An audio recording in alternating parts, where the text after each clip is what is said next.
तेलंगाना हुकूमत SC, ST, BC और अक़लियती के मुशीर मोहम्मद अली शब्बीर ने ऐलान किया कि कांग्रेस हुकूमत इन तमाम प्रोजेक्ट और कामों को मुकम्मल करेगी जो साबिक़ा BRS दौरे हुकूमत में ज़ेर इल्तिवा रखे गए थे, ताकि SC, ST, BC और अक़लियतों की तेज़ रफ्तार तरक्की को यकीनी बनाया जा सके। शब्बीर अली चाहशुंबे को हज हाउस नामपल्ली में महकमे अक़लियती बहबूद, वक्फ बोर्ड और हज कमेटी के अहदेदारों के साथ जायज़ा इजलास मुनक़्क़िद करने के बाद मीडिया से बात कर रहे थे।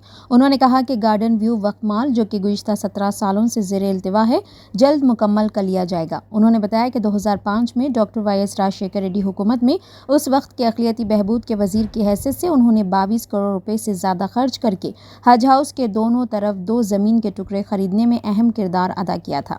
गार्डन व्यू वक्फ माल की बुनियाद 22 फरवरी 2009 को रखी गई थी और तामीर का आगाज़ किया गया था। 7 मंजिलों और 2 तहखानों का ढांचा कांग्रेस के दौरे हुकूमत में मुकम्मल हुआ था। ताहम शब्बीर अली ने कहा कि पिछली BRS हुकूमत ने तकरीबन 10 साल तक इन मंसूबों को हाथ नहीं लगाया। नतीजतन ज़ेर तामीर इमारत इतनी सरमायाकारी के बावजूद बेकार पड़ी है। शब्बीर अली ने अहदेदारों को हिदायत दी कि वो प्रोजेक्ट को मुकम्मल करने के लिए नए टेंडर्स तलब करें। उन्होंने कहा कि गार्डन व्यू वक्फ माल में एक रेस्टोरेंट और दीगर दफातर होंगे। इसे हर साल 1 माह तक आज़मीन हज की रिहाइश के लिए इस्तेमाल किया जाएगा। बक़िया 11 महीनों में इमारत को दीगर मकासद के लिए इस्तेमाल किया जाएगा, जिसमें तलबा को बोर्डिंग की सहूलियात फराहम करना शामिल हैं, जो दूर दराज से सिविल सर्विस और दीगर इम्तिहानात पढ़ने आते हैं। उन्होंने ये भी बताया कि रियासत तेलंगाना के 13,735 इमामों और मौज़िनों के एजाज़िया कीमत में 7.35 करोड़ रुपए के बकायाजात जारी किए गए हैं। उन्होंने कहा कि मज़ीद 1 माह के बकायाजात ज़ेर इल्तिवा है और उन्हें भी जल्द जारी कर दिया जाएगा। शब्बीर अली ने यह भी बताया कि हज सीज़न 2024 के लिए वसी इंतज़ामात किए जा रहे हैं। उन्होंने कहा कि तकरीबन 10,000 आज़मीन हज, जिनमें पड़ोसी रियासत कर्नाटक, महाराष्ट्र और आंध्र प्रदेश के लोग शामिल हैं, हैदराबाद इमिग्रेशन पॉइंट से मुक़द्दस सफ़र के लिए रवाना होंगे। उन्होंने कहा कि उनके खाने, रिहाइश और दीगर ज़रूरियात के लिए आला दर्जे के इंतज़ामात किए जाएंगे। वक्फ बोर्ड के ताल्लुक से उन्होंने कहा कि तेलंगाना में वक्फ इमलाक की हालत का मुताला करने के लिए जल्द ही एक तफसीली जायज़ा इजलास मुनक़्क़िद किया जाएगा। उन्होंने कहा कि साबिक़ा BRS हुकूमत ने वक्फ इदारों को उनके तहफ़्फ़ुज़ को यकीनी ना बनाकर बर्बाद कर दिया था। उन्होंने कहा कि विजिलेंस रिपोर्ट्स और यहाँ तक कि वक्फ रिकॉर्ड जो सील कर दिया गया था की हैसियत मालूम नहीं है। ताहम उन्होंने कहा कि तमाम जायदादों और उनके रिकॉर्ड की हिफाजत को यकीनी बनाने के लिए जल्द ही एक तफसीली जायज़ा इजलास मुनक़्क़िद किया जाएगा। मज़ीद उन्होंने कहा कि वक्फ बोर्ड में खाली जायदादों बशमूल 317 वक्फ इंस्पेक्टर्स की मरहलावार 1 साल के अंदर पुर की जाएंगी।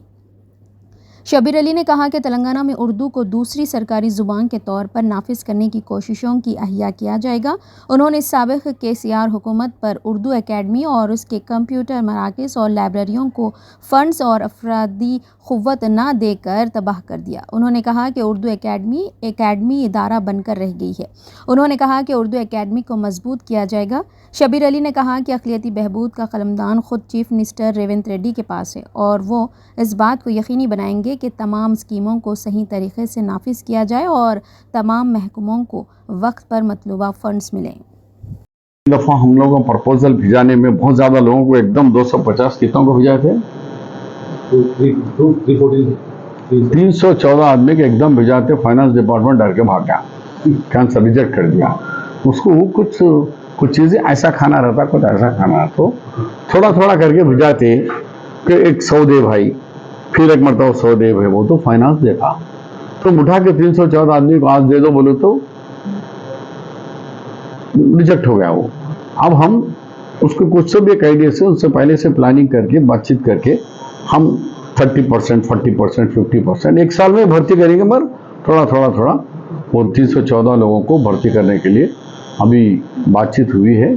CM के रिव्यू में होंगे। एक अच्छी बात है कि CM साहब दावा करे हैं कि परसों कुछ उलमा कराम के सामने ये पोर्टफोलियो मैं रखूँगा और मैं पर्सनल इसके ऊपर कॉन्सेंट्रेट करूँगा। छोटे छोटे मसाइल बड़े जो भी रहेंगे मैं हल करूँगा, ये उनका वादा है।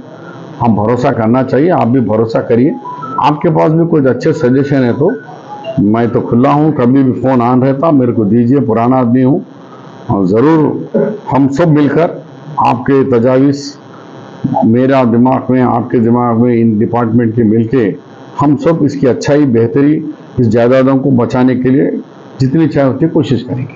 दूसरी बात, सॉरी, तकरीबन डिपार्टमेंट में साहब जो पुराने लोग हैं, लोगों को प्रमोशन नहीं है, साहब ये अब इतने बड़े आदमी को बुला के परमिशन हो तो चलते रहता हूँ। कौम की बात करो, मिलत